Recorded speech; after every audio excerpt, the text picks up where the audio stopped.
Welcome to Biotech and Money's Investable series. I'm delighted to be joined today by Emma Sceats. Emma is the CEO of exciting biotech 28 North Discovery, which is a spin-off of the human organ on a chip platform company CN Bio.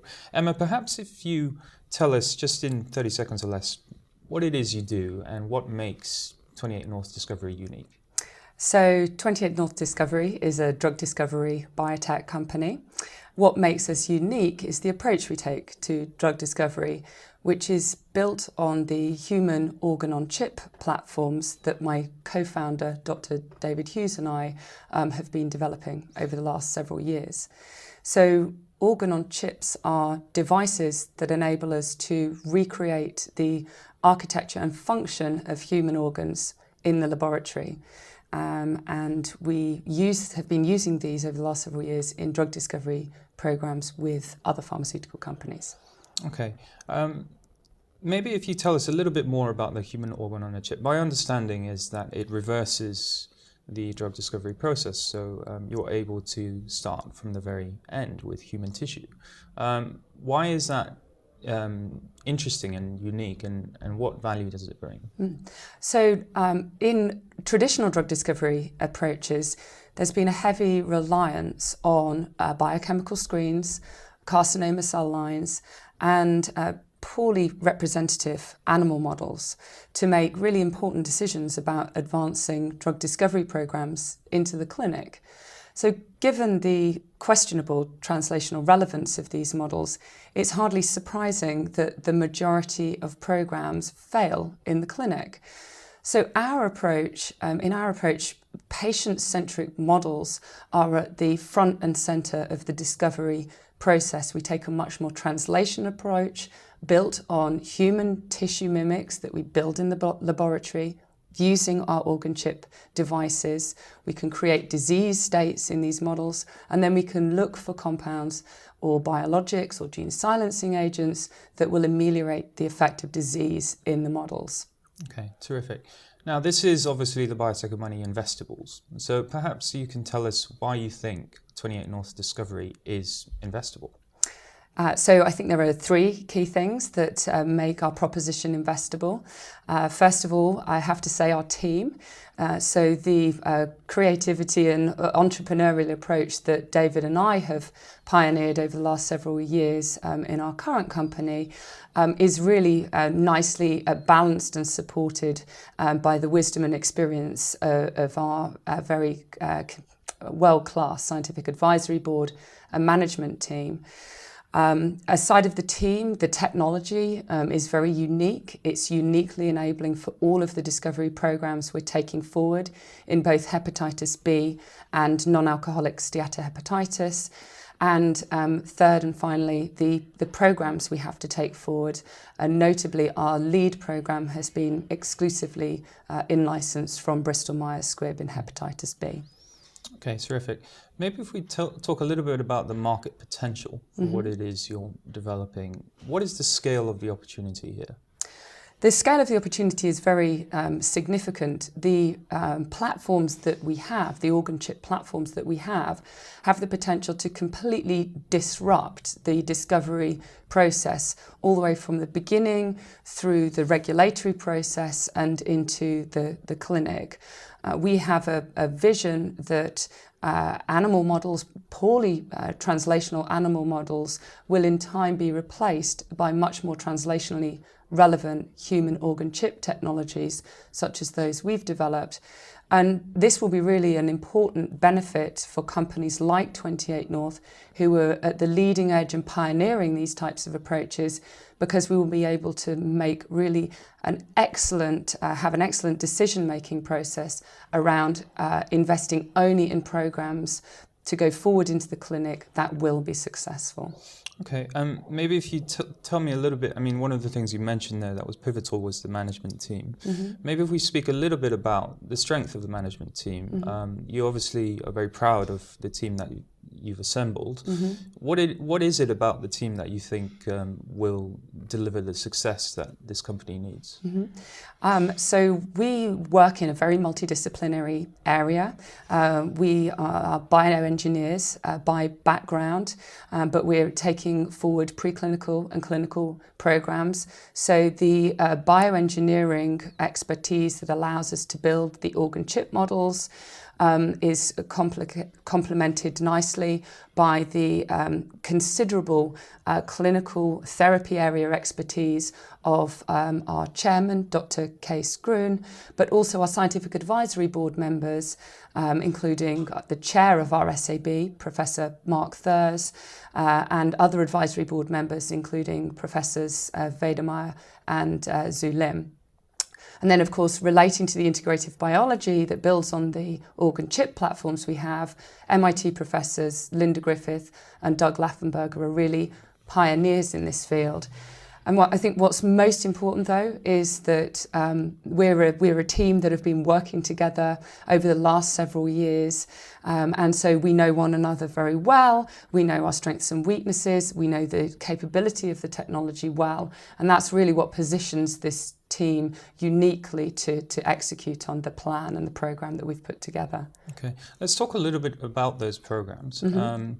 What is the next milestone, and where is the real sort of focus at the moment? Mm-hmm. And given that milestone, what do you think is going to be critical to the success of achieving that milestone? Mm-hmm. So we have a multi-program strategy at 28 North. All of our programs are selected on the basis that they will validate the integrative biology approach that we're taking, and also because we believe we can generate early clinical proof of concept in some of our lead programs. So our lead program builds on a hepatitis B portfolio that we've exclusively in-licensed from Bristol Myers Squibb. And that will be phase 1 ready within the 3-year window of our Series A. So key milestones for us are obviously candidate selection, successful passing of that small molecule through the preclinical and regulatory process in order to make it into the clinic. In terms of our follow-up programs, we have fantastic models of hepatitis B and non-alcoholic steatohepatitis, which we're using to undertake more rational, more targeted approaches to identifying new small molecule therapies mostly to treat these two important diseases. And do you foresee any obstacles or threats to achieve? I mean, obviously there's scientific, risk of failure and so forth, but are there any threats or obstacles that you think may get in the way of achieving that? So in both non-alcoholic steatohepatitis and hepatitis B, what's really interesting is that most key opinion leaders expect that there'll be a polypharmacy requirement, that combination therapies will be required for successful treatment of these diseases. So while there are programs that are further ahead in both preclinical and the clinical stages of development, I think by judicious selection of our programs, we can have a play in these combination therapies. And non-alcoholic steatohepatitis, for instance, is not a problem that's going away. A third of the US population is obese, 10% morbidly so.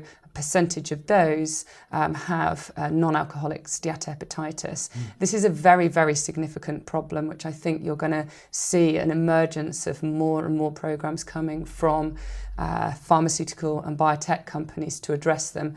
And I think with the strength of our discovery platform, we have a unique capability to make really great decisions about the programs we advance in these therapy areas. Okay. I want to talk a little bit about investment and the investors that you have and you're looking to work with. I mean, you're quite unique as a company in that you have current investors coming from a major Chinese technology company. CN Bio and 28 North Discovery are their first biotech investments.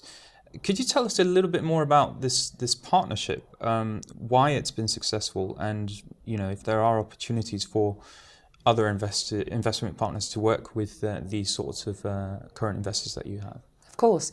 So yes, we've been well supported by our existing investors, CN Innovations. So CN Innovations is part of the Chung Nam group of companies. They're a Hong Kong-based conglomerate whose background is precision engineering.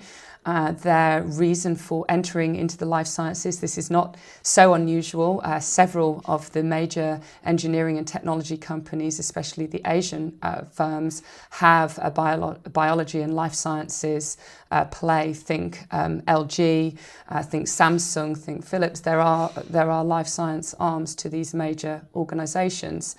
And we're a bioengineering company, and our background is in bioengineering, and they felt that tissue engineering and bioengineering was the obvious entry point for them into the life sciences field.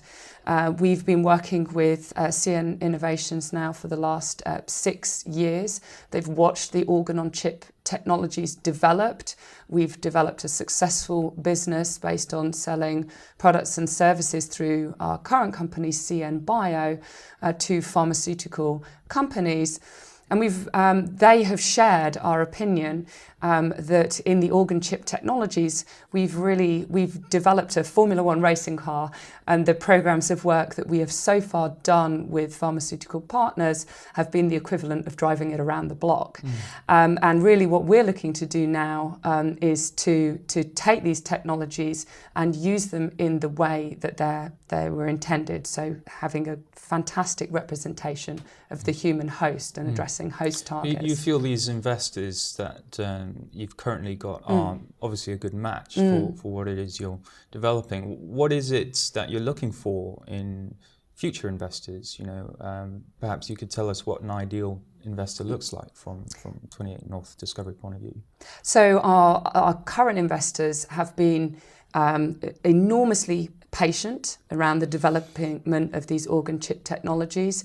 And they've really invested, and I don't just mean financially, but they've really invested in the proposition of that developing and understanding these technologies, we will find a way to bring, commercial success will arise from these technologies. So in terms of new investors in 28 North Discovery, we're ideally looking probably for evergreen or long-term, funds with longer-term investment horizon, more on the sort of 5 to 10 year range than the sub 5 year period.